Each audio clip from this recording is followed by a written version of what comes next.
தம் கிருபை பெரிதல்லோ என் ஜீவனிலும் அதே இம்மட்டும் காத்ததுவே இன்னும் தேவை கிருபை தாருமே இன்னும் தேவை கிருபை தாருமே. தேவனுக்கே மகிமை உண்டாவதாக. சேனைகளின் கர்த்தர் உழைத்தின் மூலம் 8/2/2026 இன்று நாம் அறியவிருக்கும் கிருபையின் வார்த்தைகள் சங்கீதம் 86:11. நான் உமது நாமத்திற்கு பயந்திருக்கும்படி என் இருதயத்தை ஒருமுகப்படுத்தும். கத்தோலிக்க வேதாகமம் இவ்வாறு கூறுகின்றது, உமது வழியை எனக்கு கற்பியும், உமது பெயருக்கு அஞ்சுமாறு என் உள்ளத்தை ஒருமுகப்படுத்தும் என்று கூறுகின்றது. பிரியமானவர்களே, இந்த கிருபையின் வார்த்தைகள் மூலம் நாம் தெளிவாக என்ன அறிந்து கொண்டோம் என்றால், நம் இதயம் ஒருமுகப்படுத்தப்பட்டு, அதாவது நம் இதயமும் இறைவனுடைய சிந்தனையும் ஒருமுகமாகி நாம் இறைவனை மட்டுமே நம் இதயத்தில் சிந்தனையில் இருத்தி நாம் வாழும் பொழுது நம் இதயம் அலைபாயாது.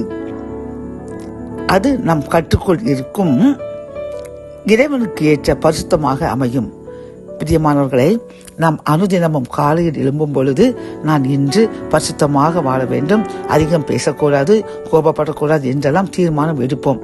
ஆனால் வீட்டை விட்டு வெளியே வந்த உடனே அந்த தீர்மானம் மீறப்பட்டு அதிகமாக பேசி, அதிகமாக கோபப்பட்டு, அதிகமான பாவத்திற்குள் உட்படுவோம். அப்படித்தானே?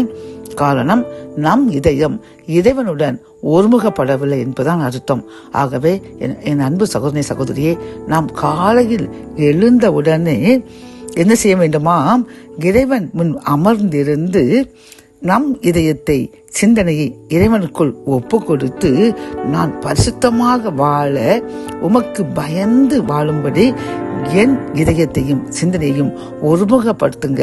உலக பிரகாரமான காரியங்கள் என் சிந்தையில், என் இதயத்தில் வராமல் பாதுகாத்துக் கொள்ளுங்கள் என்று அமைதியாக அமர்ந்திருந்து இறைவன் முன் நாம் அமைதியாக ஒரு 10 நிமிடமாவது நம் இதயத்தை, சிந்தனையை இறைவனுக்கு மட்டும் சமர்ப்பித்து நம் இதயத்தில், சிந்தனையில் இறைவனை மட்டுமே நாம் நினைத்து கொண்டிருக்கும் பொழுது நம் இதயம் ஒருமுகப்படுத்தப்படும்.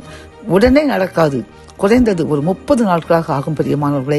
அப்பொழுது நாம் நம்முடைய இதயம் ஒருமுகப்பட்டு நாம் நமது இதயத்தையும் சிந்தனையும் நாம் கற்றுக்கொள் வைத்து இறைவனுக்கு ஏற்ற பரிசுத்தராய் வாழ முடியும். அப்பொழுது கர்த்தருடைய ஆசீர்வாதம் அளவில்லாமல் நம்மையும் நம் சந்ததியும் நிரப்பும். ஜெபம். என் அன்பு தகப்பனே, எங்களுடைய இருதயத்தை ஒருமுகப்படுத்தி நாங்கள் வாழும் பொழுது உமக்கு பயந்து நாங்கள் பரிசுத்தமாய் வாழலாம் என்று நீர் கற்றுக் கொடுத்த கிருபையின் வார்த்தைக்காக நன்றியப்பா. என்னுடன் சேர்ந்து யார் யாரெல்லாம் நாங்கள் காலையில் எழுந்து எங்கள் இதயத்தையும் சிந்தனையும் உமக்குள் ஒப்பு கொடுத்து ஒருமுகப்படுத்துவோம் என்று தீர்மானிக்கின்றார்களோ எங்களுக்கு இறங்குங்க. அதன்படி ஒருமுகப்படுத்த கிருபை தாங்க, பரிசுத்தராய் மாற்றுங்க. ஆசீர்வாதத்தை அளவில்லாமல் தாங்க. மீட்பர் இயேசுவின் முன் ஜெபம் கேளும் நல்ல தகப்பனே. ஆமென்.